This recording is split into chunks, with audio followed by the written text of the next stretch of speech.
Good morning, and welcome to Unity Spiritual Center, Rio Grande Valley, Texas, Sunday morning online service. Unity is a positive path for spiritual living. We blend together elements of Christianity, Eastern philosophy, science, transcendentalism, and the power of the mind, which now would be called positive psychology, into a very interesting way of seeing the universe and our lives and our place in it and our purpose and just all of those things. Well, I want to welcome you here today, and I hope you enjoy the service.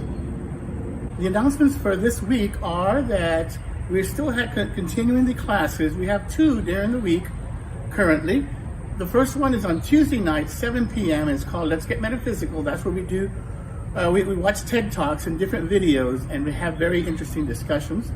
The link to that, as well as the others class on Thursday, can be found on our newsletter, on our website, and so I invite you to find those and join us. The Thursday night is at 8 o'clock, and they both involve a collaborative get together from 6 to 7, depending on who shows up any given night, of the Unity Centers down here in South Texas. The next thing is that I have ordered the new calendars and the new Advent books. And Advent starts on the last Sunday of this month, of November, which would be the 27th, I want to say. So they're going to be at the Unity, at the church. So Thursday is when we're open for a few hours in the morning, 10:30, 11. So if you want to swing by and just knock on the door or just walk in, they'll be in the bookstore. Just walk in and grab one or whatever that way, no problem.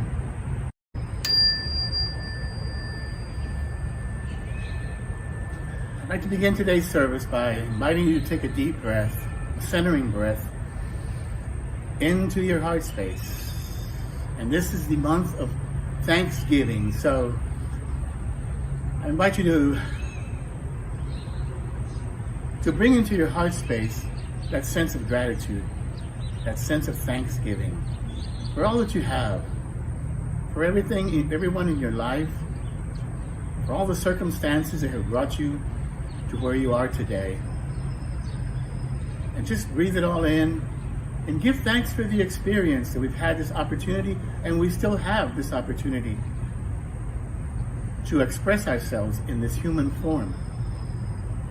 So with that in mind, we take on the greater idea of being part of this vast universe, and inviting you all to feel the oneness that everything is.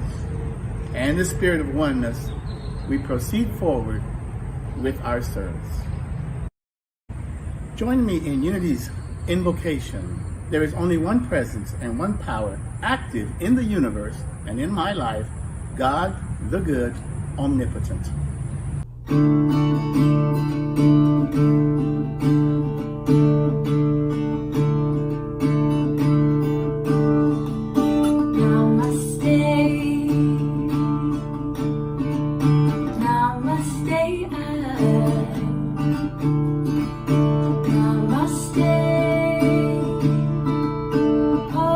Namaste,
I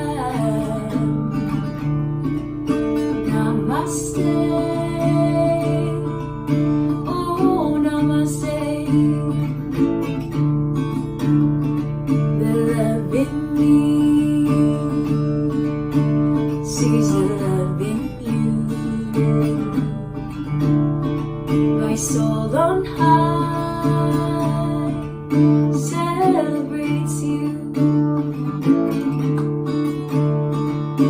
Namaste.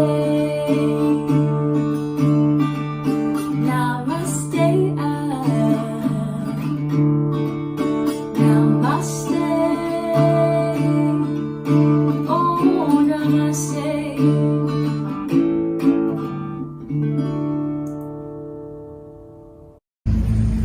I invite you to join me in Unity RGV Affirmation and Vision Statement. Unity Spiritual Center, RGV, is an expanding center of the Christ light, minded to attract its good and radiate good to others. Centered in God, we express our indwelling Christ.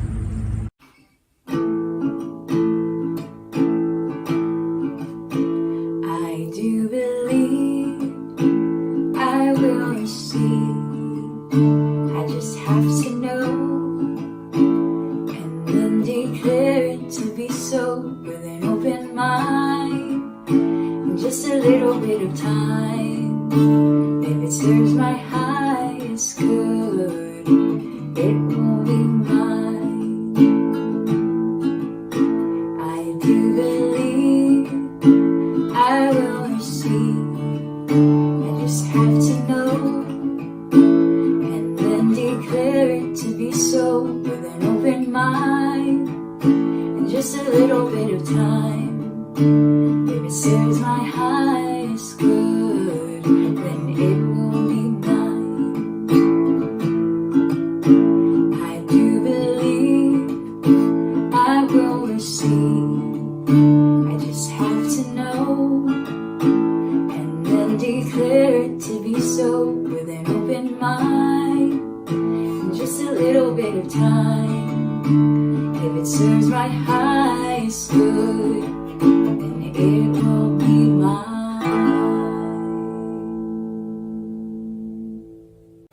As we start this time of inner reflection, let's begin by getting comfortable. Remove all objects from your lap, place your feet on the floor, and sit up comfortably in your chair. Relax the muscles in your face, shoulders, arms, hands, and fingers. Feel your hips, legs, feet, and toes relax as well. Release any areas of tension you feel in your body. Take a deep, centering breath. Slowly inhale, gently hold for a few seconds, and then slowly exhale. Repeat a few times. Focus on your inhalation and exhalation as you continue to relax your body. Gently breathe in and out. Just relax and breathe naturally. You now feel the increased sense of relaxation to your body with every breath. Feel calmness and peace wash over you. Now let's center our attention to the daily word for today, which is healing. Our Bible verse is from John 10:10 and reads, I came that they may have life and have it abundantly. Today's affirmation is, I embrace the healing flow of divine life. Let's say that together once. I embrace the healing flow of divine life. Our message reads, if my body experiences any kind of health challenge, I turn within to release all fear and all concern as I affirm that illness is not part of my true identity. I remember that wholeness is my birthright as a spiritual being. I surrender any anxiety as I fill my consciousness with healing thoughts. My mind's eye sees each cell of my body aglow with the energy of divine life. In prayer, I express appreciation for all of my body's marvelous functions. I commit to taking time to bless my body with rest, exercise, and good nutrition. I speak affirming words of truth to encourage my body's healing response. I give thanks for the healing that I know is already on its way to me. I am grateful to receive healing and know wholeness.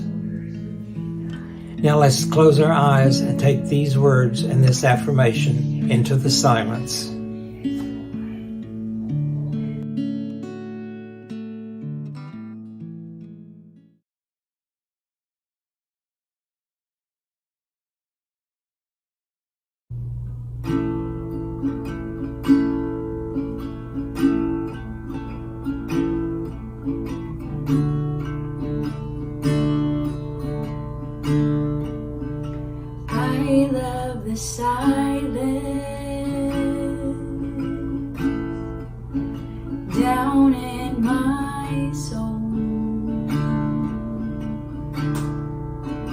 I love the silence down in my soul. I love the silence down in my soul. And the whole wide world is my home. I've got a new day down in my soul. I've got a new day down in my soul.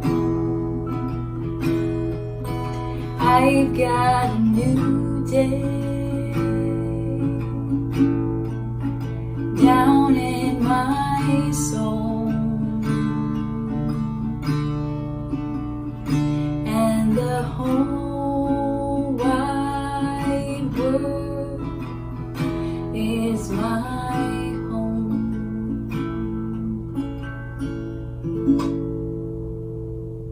Today's guest speaker is licensed Unity teacher Michael Scales. Hello, friends. Today we're going to have our second lesson in the series of lessons on the 12 powers of man as formulated by Charles Fillmore. And today in our second lesson we're going to be discussing the powers of love, power, and imagination. In Heart-Centered Metaphysics, Reverend Paul Hasselbeck writes, "The 12 powers are the 12 fundamental aspects of our divine nature, the 12 components of God's image and likeness in humankind, the 12 disciples of our Christ mind. They are divine ideas and constitute the pattern for perfection within us. These fundamental aspects of our divine nature are the faculties by which our consciousness operates and oversees the manifestation of our deeply held beliefs in our world of affairs. When we allow these faculties to function in alignment with divine mind, or the mind of God, they facilitate the expression of divine ideas, ideas that embody only good. And they express in our lives so that the forms, functions, experiences, and events that constitute our lives are expressions of God's perfect will for us, which of course results in only the good." So we're going to be looking at love, power, and imagination, and we start with the power of love. Of this power, Charles Fillmore wrote, "Love in divine mind is the idea of universal unity. In expression, it is the power that joins and binds together the universe and everything in it. Love is a harmonizing, constructive power. When it is made active in consciousness, it conserves substance and reconstructs, rebuilds, and restores everyone and his or her world." He also writes that divine love is impersonal. It loves for the sake of loving. It is not concerned with what or who it loves, nor with a return of love. Like the sun, its joy is in the shining forth of its nature. Love suffereth long and is kind. Love envieth not. Love vaunteth not itself, is not puffed up. That's 1 Corinthians 13:4. So love is an inner quality, writes Reverend Fillmore, that sees good everywhere and in everybody. It insists that all is good, and by refusing to see anything but good, it causes that quality finally to appear uppermost in itself and in all things. You see, whatever we see, whatever we give our attention to is what manifests in our world. So if we see good everywhere, good is what manifests. And love is the power within us that allows us to see good everywhere. That's the nature of love. Love is the great harmonizer and healer. Whoever calls on God as Holy Spirit for healing is calling on divine love. Divine love will bring your own to you, adjust all misunderstandings, and make your life and affairs healthy, happy, harmonious, and free. Love, therefore, is the fulfillment of the law. That's Romans 13:10. So we are divine love. This is the important thing to remember about all of these powers. They are part of our makeup. We are expressions of divine mind. Therefore, we're expressions of all divine ideas. So we are divine love. It's not that we have to try to make love flow through us. If we turn within and dwell in the presence of that indwelling Christ, love, which is what we are, will begin to come into expression. So now that we've looked at love, which is probably the overarching power that enables and enfolds all powers, let's move on to the power that we call power, or often we call it dominion. And power and dominion is the inherent control that we have over our thinking and feeling natures. That's important to remember, that the power we have is over our thinking and feeling nature, over our consciousness. We don't have direct power over our outer circumstances, but we do have direct power over what goes on inside of us, in our consciousness, our thinking and feeling nature. Charles Fillmore wrote, "From divine mind, a person inherits power over the forces of his or her mind. In truth, power over all ideas. A quickening from on high must precede a person's realization of his or her innate control of thoughts and feelings." So this quickening from on high is the activation of divine mind within us, the activation of that activity of God, which is what the Holy Spirit is. And so when we have this quickening from on high, then we begin to know that we are, in fact, in control of all of our thoughts and feelings. It's important to note that the power we inherit from divine mind is over our thoughts, the content of our consciousness, rather than direct power over external circumstances. And that's from the Revealing Word. And it's helpful to remember this, because often we can become frustrated when we are trying to control outer circumstances. And sometimes just by brute force, we try to make things in our outer world do what we want them to do, or be what we want them to be. And very often we meet with frustration when we try that, because we're going at it backwards. We're trying to control the effect rather than going to cause, which is far more powerful than effect. And when we're trying to control the effect, we're struggling against it and strengthening it. So what we need to do is turn within and exert that power where we truly do have power, which is over our thinking and feeling nature. And that in turn will transform external events. The mind and the body of man have the power to transform energy from one plane of consciousness to another. This is the power and dominion implanted in man from the beginning. The climax of man's power and dominion is set forth in the resurrection and ascension of the type man, Jesus. So the mind and body have the power to transform energy from one plane of consciousness to another. That's pretty powerful. One plane of consciousness, the spiritual plane, to another, the physical plane. That's one way you can look at it. Our mind and our body are designed to bring energy from the spiritual into the physical.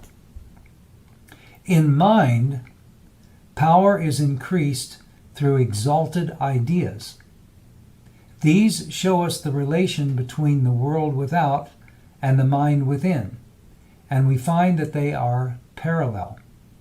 Whatever you see in the external, you may be assured, has its parallel in mind. So nothing appears in the external world unless it has some kind of parallel, what Emmett Fox called the mental equivalent, in the consciousness side of our nature.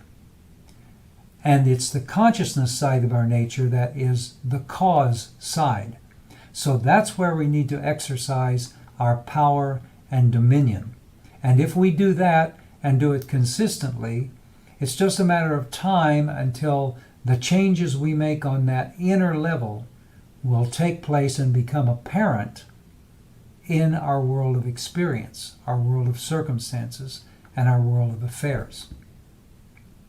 So the most important thing to remember about that power of dominion or power is that it's direct dominion over that inner consciousness.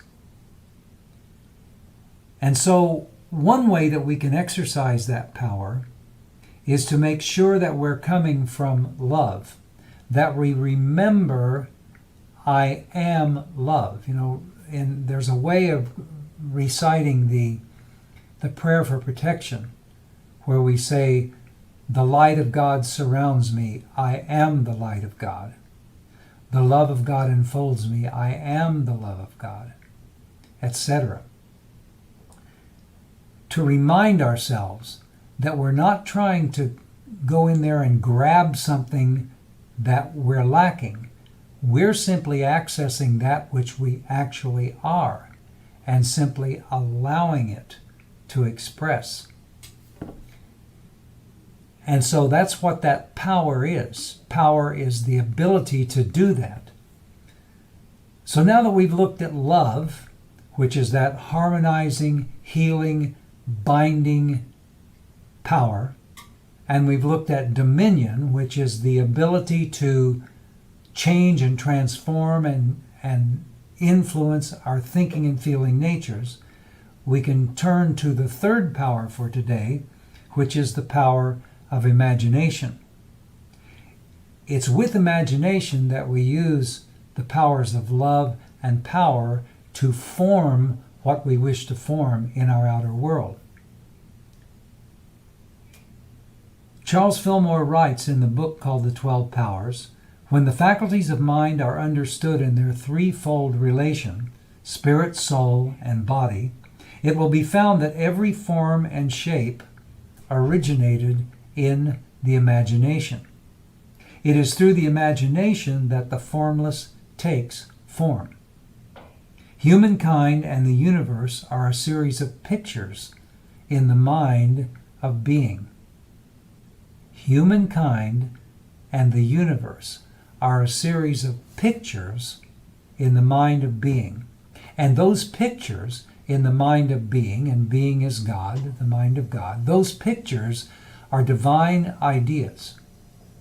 So for whatever form of good we want to manifest, there's a divine idea, a picture in the mind of being of that good. And as we allow that idea, that picture to manifest through us, it will take on the specific nuance, the specific form of it that is the highest and best form for us individually.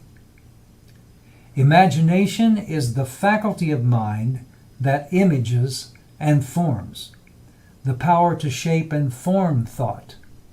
So we have the power to influence our thought. We have that dominion, and the primary way that we influence our thought is through this power of imagination. The imaging faculty presides at the nerve center between the eyes, the third eye that we often hear about. That's where the nerve center associated with that power is. Through this faculty, the formless takes form. We often talk about spiritual substance. Spiritual substance is the living energy out of which everything is made. And we know from our metaphysical studies that matter is simply condensed or formed energy. Really, there's no difference between matter and energy. Matter is simply energy manifesting in a visible and physical way. Well, that energy out of which everything is made, that living spiritual energy, is spiritual substance. But spiritual substance in and of itself is formless.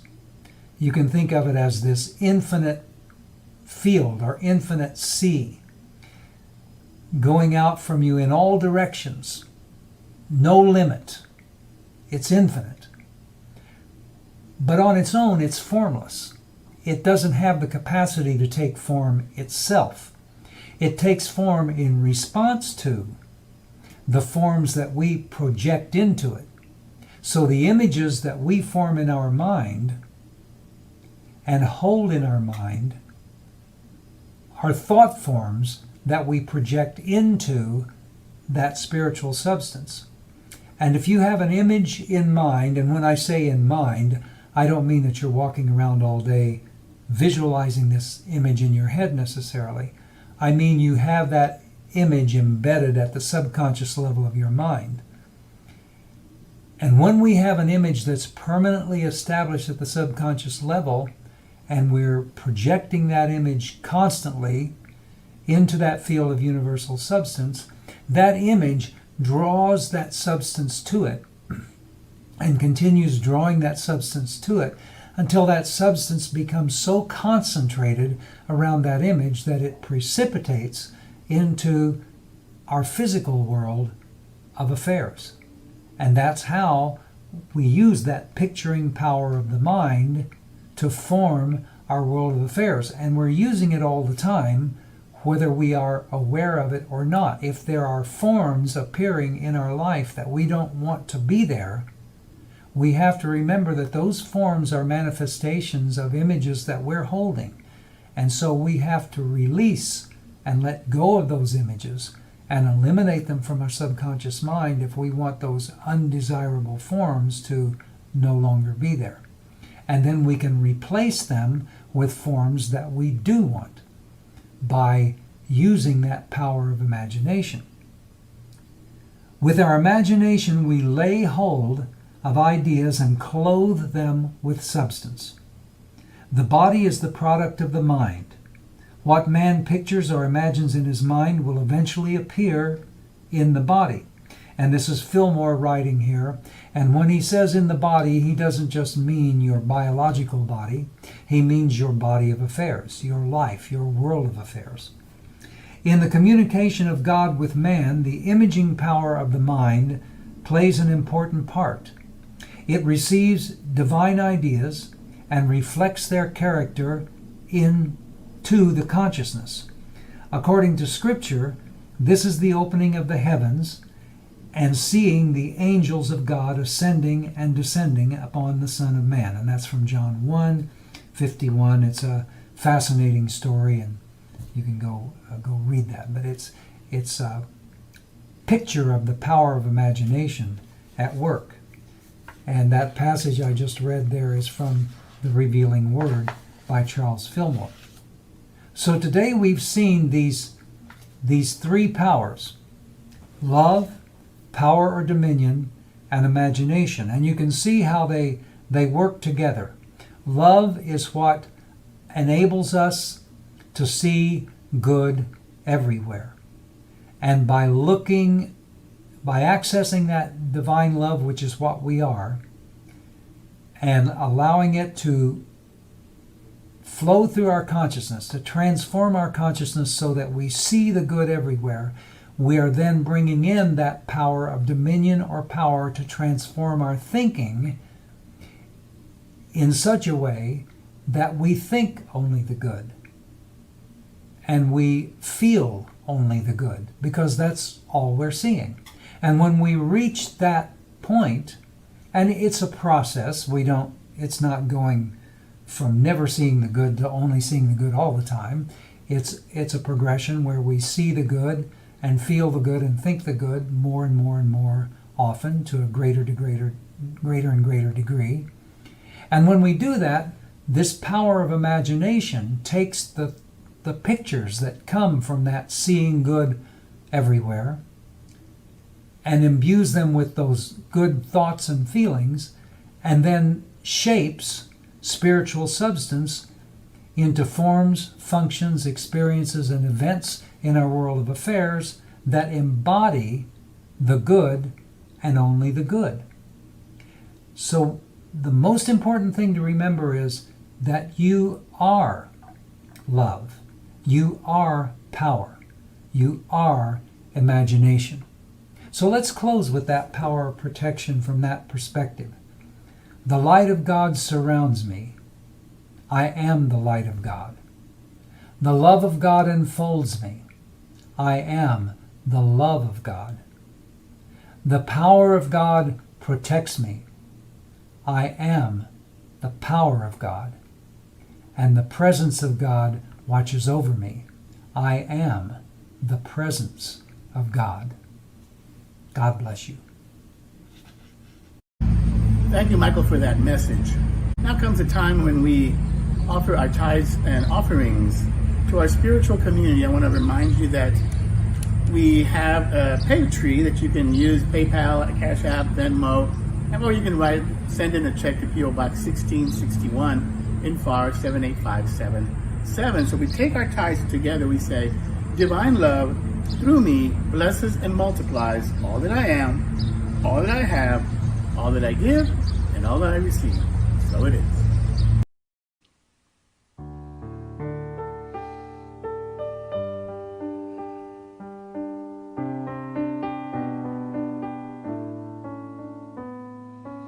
Everything I see,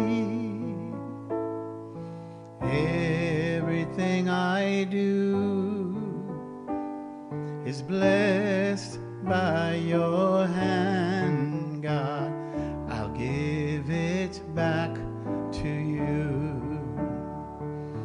Everything I give, every thought that's true is magnified in kind, God. I'll give it back to you.